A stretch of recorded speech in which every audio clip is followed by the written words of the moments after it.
আসসালামু আলাইকুম, welcome back to বোলাপ test. আজ আমি আপনাদের সাথে শেয়ার করেছি অরেঞ্জ পাউন্ড কেকের মেকিং প্রসেস। চেষ্টা করেছি বাড়িতে কিভাবে খুব সহজে একটি সফট অরেঞ্জ কেক তৈরি করা যায় সেটা দেখানোর। এই কেকটা খেতে অন্য কেকের থেকে একটু আলাদা। তো চলুন শুরু করা যাক। পাউন্ড কেক তৈরি করার জন্য প্রথমে আমি উপকরণগুলো রেডি করে নেব। এজন্য নিয়ে নিচ্ছি 2/3 কাপ ময়দা, 2 টেবিল চামচ কর্নফ্লাওয়ার, 1 চা চামচ বেকিং পাউডার, 1/4 চা চামচ বেকিং সোডা, 1 টেবিল চামচ গুঁড়া দুধ এবং সামান্য লবণ। এই সব কিছু চেলে নিয়ে আমি ভালোভাবে মিশিয়ে নেব।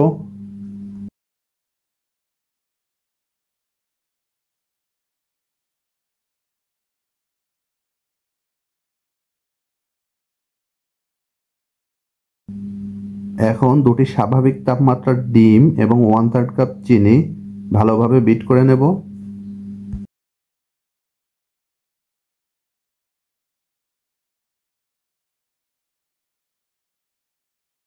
ডিমের কালার কিছুটা সাদা হয়ে এলে দিয়ে দিচ্ছি 1/3 কাপ তেল এবং 1/4 কাপ মাল্টার রস।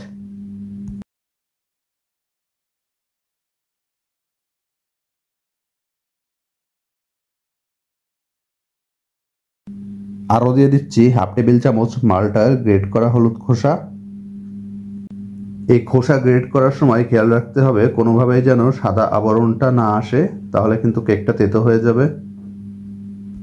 এখন অ্যাড করছি অরেঞ্জ কেকের প্রধান উপকরণ অরেঞ্জ ইমালশন।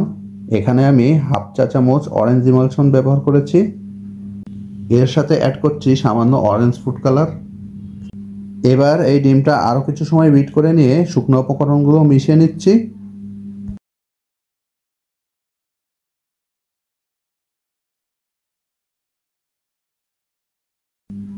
আমি সবকিছু ভালোভাবে মিশিয়ে নিয়েছি। এটার কনসিস্টেন্সি আপনাদের দেখিয়ে দিচ্ছি।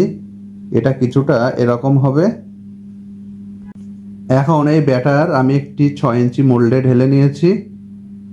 এবার এই মোল্ডটা কিছু সময় ট্যাপ করে নেব, তাহলে ভেতরে জমে থাকা বাতাসগুলো বের হয়ে যাবে। এবার একটি প্রিহিটেড ওভেনে 170 ডিগ্রি সেন্টিগ্রেডে এই কেকটি আমি বেক করে নিচ্ছি 30 মিনিটের জন্য। আপনারা চাইলে চুলায়ও এই কেকটি বেক করতে পারবেন। এজন্য একটি মোটা তলা বিশিষ্ট প্যান 5 মিনিটের জন্য প্রিহিট করে 35 থেকে 40 মিনিট বেক করলেই কেকটি হয়ে যাবে। 30 মিনিট পর দেখুন আমাদের কেকটা তৈরি হয়ে গিয়েছে। কেকটির ফুলে ওঠা দেখে নিশ্চয়ই বুঝতে পেরেছেন এটা কতটা পারফেক্টভাবে বেক হয়েছে। এই কেকটা ওভেন থেকে বের করে এর উপরে সামান্য সুগার সিরাপ ব্রাশ করে নিয়েছি। এই কেকটি আমি আনমোল্ড করে নিয়েছি। এবার আপনাদের স্লাইস করে দেখাবো। এই কেকটার কালার দেখুন কতটা সুন্দর এবং ভেতরে কত প্রপারলি বেক হয়েছে, এবং এই কেকটা এতটা স্পঞ্জি হয়েছে যে যতই চাপ দেই না কেন এটা কিন্তু ভেঙে যাচ্ছে না। এই অরেঞ্জ কেকটা দেখতে যেমন স্পঞ্জি এবং কালারফুল, খেতেও অনেক সুস্বাদু। আপনারাও একদিন বাড়িতে ট্রাই করে দেখতে পারেন এরকম সফট এবং স্পঞ্জি অরেঞ্জ পাউন্ড কেক। আমাদের আজকের রেসিপি যদি আপনাদের ভালো লেগে থাকে তাহলে অবশ্যই একটি লাইক, কমেন্ট এবং শেয়ার করবেন। খুব দ্রুতই ফিরে আসছি নতুন কোনো রেসিপি নিয়ে।